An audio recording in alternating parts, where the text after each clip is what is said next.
कहा जाता है। टीचिंग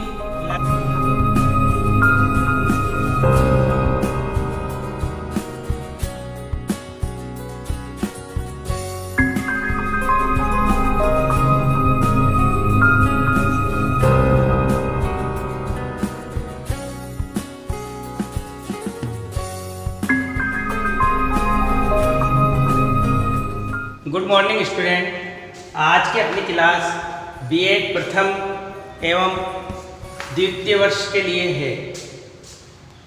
प्रथम एवं द्वितीय वर्ष के लिए और अन्य और कई कंपटीशनों के लिए भी आज का टॉपिक वेरी इम्पोर्टेंट है। हालांकि टॉपिक तो छोटा है, लेकिन फिर भी इसमें से कई छात्र इस टॉपिक में से उत्तर देने में गलती कर देते हैं और इसको लिख नहीं पाते हैं। तो आज इस टॉपिक को ध्यानपूर्वक देखें और इसका विस्तारपूर्वक अध्ययन करेंगे और आप भी इसको नोट्स में लिख करके इसका विस्तारपूर्वक अध्ययन करेंगे। तो आज का हमारा जो टॉपिक है वह है शिक्षण अधिगम सामग्री, जिसको कि इंग्लिश में शॉर्ट फॉर्म में TLM भी कहा जाता है। TLM से तात्पर्य ये है कि टीचिंग लर्निंग मटेरियल, जो कि छात्रों की रुचि बढ़ाने में एवं उनकी अभिप्रेरणा में विकास करने हेतु उपयोगी रहते हैं। शिक्षण अधिगम सामग्री। शिक्षण अधिगम सामग्री के तहत सबसे पहले आपको जब निबंधात्मक आंसर देना हो तो सबसे पहले इसका अर्थ लिखना होता है। तो सबसे पहले आप इसका अर्थ लिखेंगे। शिक्षण अधिगम सामग्री का अर्थ क्या होता है? जिन सामग्रियों के माध्यम से शिक्षण को सरल एवं प्रभावी बनाया जाता है उन्हें ही शिक्षण अधिगम सामग्री कहते हैं। अर्थात इन सामग्रियों को उपयोग करके अपनी विषय वस्तु एवं पाठ्य सामग्री को सरल अर्थात इजी एवं प्रभावी अर्थात इफेक्टिव बनाया जाता है, जिससे कि छात्र अच्छी प्रकार से सीख सके और छात्र की स्मृति पटल में मेमोरी पावर में वो बात फिक्स हो जाए। इसी के तहत अगला पॉइंट अपना आता है कि शिक्षण अधिगम सामग्री का अर्थ तो ये हो गया, किंतु इसकी परिभाषा क्या है? तो परिभाषा के तहत वेरी इम्पोर्टेंट वैज्ञानिक अर्थात ज्ञाता कह दो, वो है डेन एवं कार्टर ए गुड। हमेशा जब भी पूछी जाती है शिक्षण अधिगम सामग्री के बारे में तो आपको याद आ जाना चाहिए डेन एवं कार्टर। डेन एवं कार्टर की परिभाषा ही पूछी जाती है और अन्य कंपटीशनों में जो भी कंपटीशन होते हैं एजुकेशन के तहत, उनमें इन दोनों की ही परिभाषा के बारे में पूछा जाता है। ये इम्पोर्टेंट परिभाषा है, आपको इनको याद करना है और एज इट इज इसको लिखना है। ठीक है। तो डेन महोदय के अनुसार शिक्षण अधिगम सामग्री वह सामग्री है जो कक्षा में या अन्य शिक्षण परिस्थितियों में और अन्य शिक्षण परिस्थितियों में अर्थात अन्य टीचिंग कंडीशन कोई सी भी हो परिस्थितियों में लिखित या बोली गई पाठ्य सामग्री अर्थात जो पाठ्य सामग्री को बोर्ड पे लिखा या अध्यापक द्वारा जो बोला गया उनको अर्थात लिखित या बोली गई पाठ्य सामग्री को समझने में सहायता प्रदान करती है।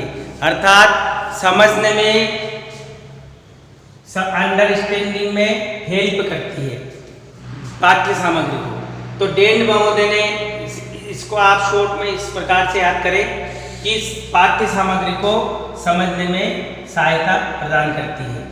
किसी भी टीचिंग कंडीशन में या किसी भी परिस्थिति में लिखित या बोली गई पाठ्य सामग्री को समझने में सहायता प्रदान करती है। ये किसने कहा? डेन महोदय ने। इसी के अलावा कार्टर ए गुड ने जो परिभाषा प्रस्तुत करी वो कार्टर एवं गुड महोदय ने यह कहा कि कोई भी ऐसी सामग्री कोई भी सामग्री, एनीवे कोई भी सामग्री जिसके माध्यम से शिक्षण प्रक्रिया को उद्दीप्त किया जा सके, उद्दीप्त किया जा सके, अर्थात शिक्षण प्रक्रिया को जागृत किया जा सके। उद्दीप्त से अर्थात जागृत किया जा सके और शिक्षण प्रक्रिया में छात्र रुचि ले सके, उसे ही उद्दीप्त कहा जा सकता है। जागृत भी कह सकते हैं आप इसको। शिक्षण प्रक्रिया को उद्दीप्त किया जा सकता है अथवा श्रवण इंद्रिय संवेदनाओं के द्वारा आगे बढ़ाया जा सके, अर्थात श्रवण इंद्रियों की संवेदनाओं के द्वारा शिक्षण अधिगम सहायक सामग्री का संबंध इंद्रियों से रहता है।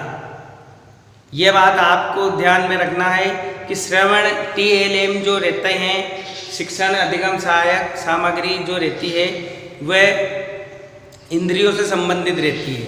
ये इम्पोर्टेंट बात है, पॉइंट है, इसको आपको याद रखना है ना। तो श्रवण इंद्रिय संवेदनाओं के द्वारा आगे बढ़ाया जा सकता है, अर्थात जो TLM प्रस्तुत किया जा रहा है उससे इंद्रियां जागृत होती है और विषय वस्तु अपने स्मृति पटल में छप जाती है। तो श्रवण इंद्रिय संवेदनाओं के द्वारा आगे बढ़ाया जा सके वह सामग्री कहलाती है। क्या कहलाती है? वह शिक्षण अधिगम सामग्री। ये तो बात हो गई अपने परिभाषा की, जो कि डेंड महोदय और कार्टर महोदय ने प्रस्तुत की। अब बात आती है कि TLM कितने प्रकार के होते हैं और कौन कौन से होते हैं, इसके बारे में हम विस्तारपूर्वक अध्ययन करेंगे। तो TLM जो है 4 प्रकार के होते हैं। हालांकि किसी बुक में 3 प्रकार के भी बता रखे हैं, लेकिन TLM जो है 4 प्रकार के होते हैं। पहला प्रकार इसका रहता है दृश्य सामग्री, दूसरा रहता है श्रव्य सामग्री, तीसरा रहता है दृश्य श्रव्य सामग्री और चतुर्थ जो रहता है वह रहता है क्रिया सहायक सामग्री, अर्थात फोर्थ जो रहता है वह क्रिया सहायक सामग्री रहता है। तो दृश्य सामग्री में आपको ये याद रखना है कि दृश्य सामग्री में कौन कौन से TLM आते हैं, ठीक है, और श्रव्य सामग्री में कौन कौन से TLM आते हैं और दृश्य श्रव्य में कौन से TLM है और क्रिया सहायक सामग्री में कौन से TLM है।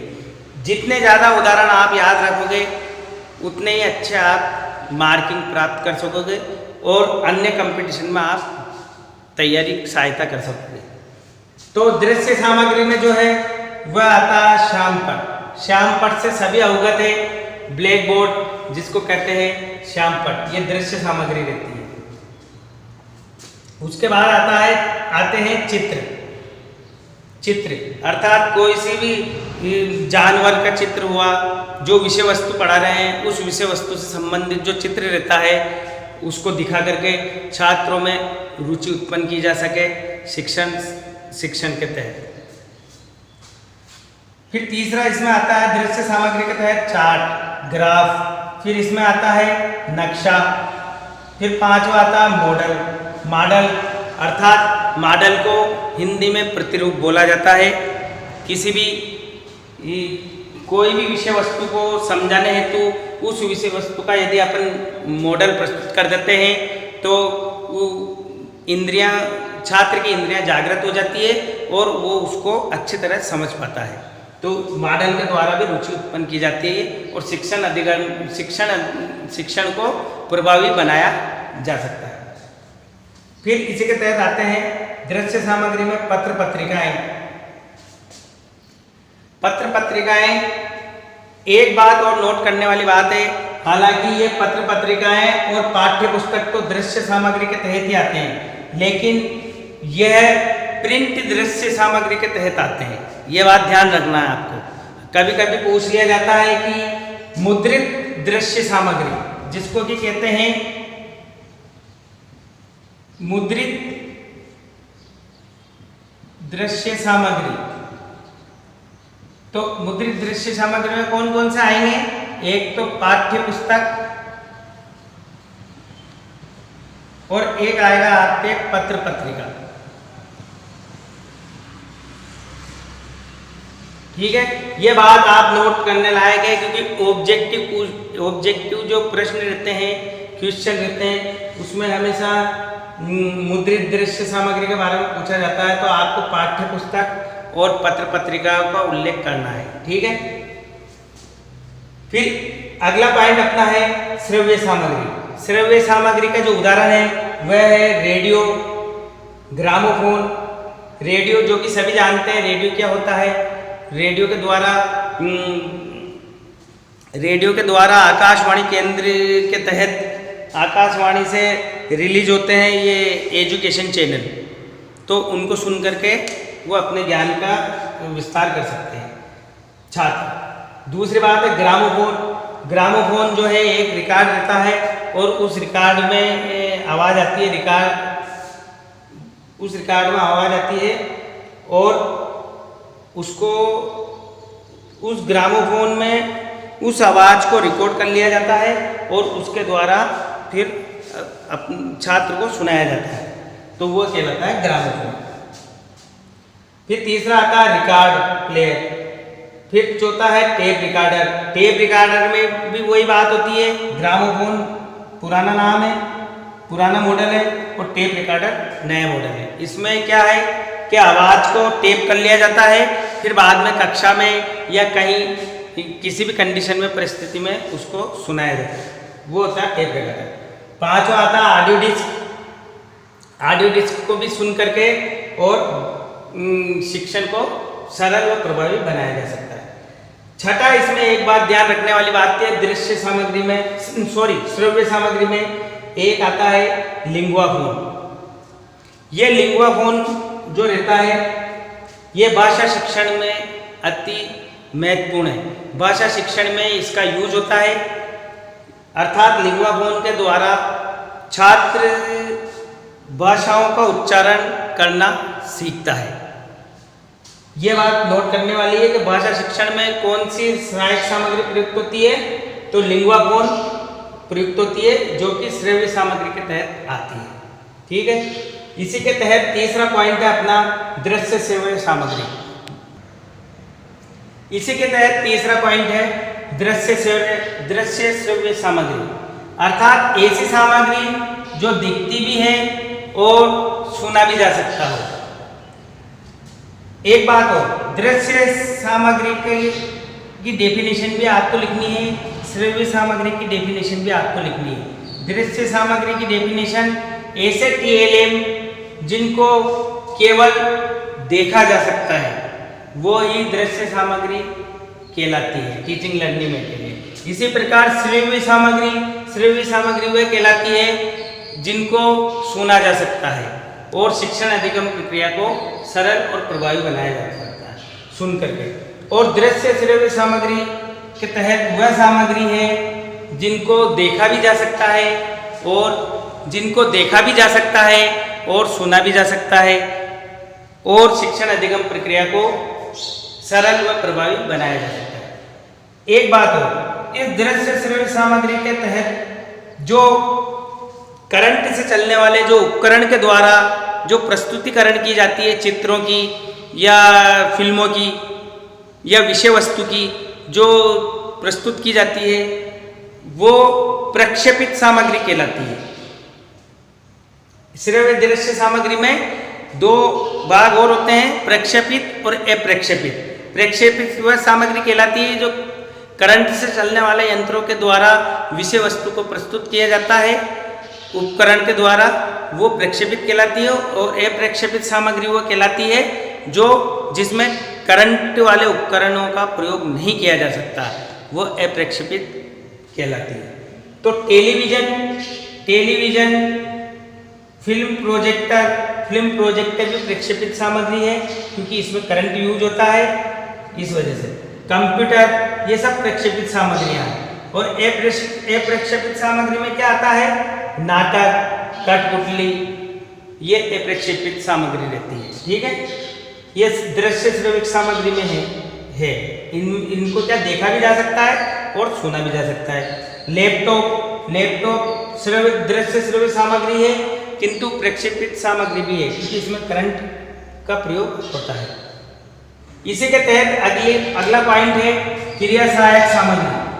क्रिया सहायक सामग्री वह सामग्री होती है जिसमें क्रिया यूज होती है, अर्थात एक्शन होता हो, अर्थात छात्र भी उसमें क्रिया करता हो, तो वो क्या कहलाती है? क्रिया सहायक सामग्री। इसमें तो इन तीनों में छात्र एक्शन नहीं करता है, इनको केवल सुनता है, देखता है, वो करता है। लेकिन क्रिया सहायक सामग्री में छात्र की क्रिया भी सम्मिलित रहती है, तो वो कहलाती है क्रिया सहायक सामग्री। तो क्रिया सहायक सामग्री के तहत इनके उदाहरण है भ्रमण, कार्यशाला और प्रदर्शन। यह आपको इम्पोर्टेंट है और यह हमेशा पूछा जाता है कि भ्रमण जो TLM है, जो किस सहायक सामग्री के अंतर्गत आता है भ्रमण, तो आपको ये याद रखना है क्रिया सहायक सामग्री के अंतर्गत आता है। भ्रमण के द्वारा किसी भी प्रकृति के बारे में जानना हो तो भ्रमण करवाया जाता है और प्रकृति की नॉलेज में आते हैं और उसको सीखते हैं। तो भ्रमण जो है क्रिया करके सीखा जा सकता है, उसे ही क्रिया सहायक सामग्री कहते हैं। और भ्रमण, कार्यशाला का अर्थ वर्कशॉप, जो कि कॉलेज में वर्क कराया जाता है वर्कशॉप में, और प्रदर्शन, ये तीनों ही क्या है? क्रिया सहायक सामग्री है। तो ये तो बात हो गई अपनी शिक्षण अधिगम सामग्री का अर्थ एवं शिक्षण अधिगम सामग्री की परिभाषाएं और शिक्षण अधिगम सामग्री के प्रकार के बारे में। अगली कक्षा में हम शिक्षण अधिगम सामग्री के महत्व और उनकी रखरखाव और उनकी विशेषताएं क्या होती है, इसके बारे में अध्ययन किया जाएगा, विस्तारपूर्वक अध्ययन करेंगे। तो आज के लिए क्लास यही समाप्त की जाती है। धन्यवाद।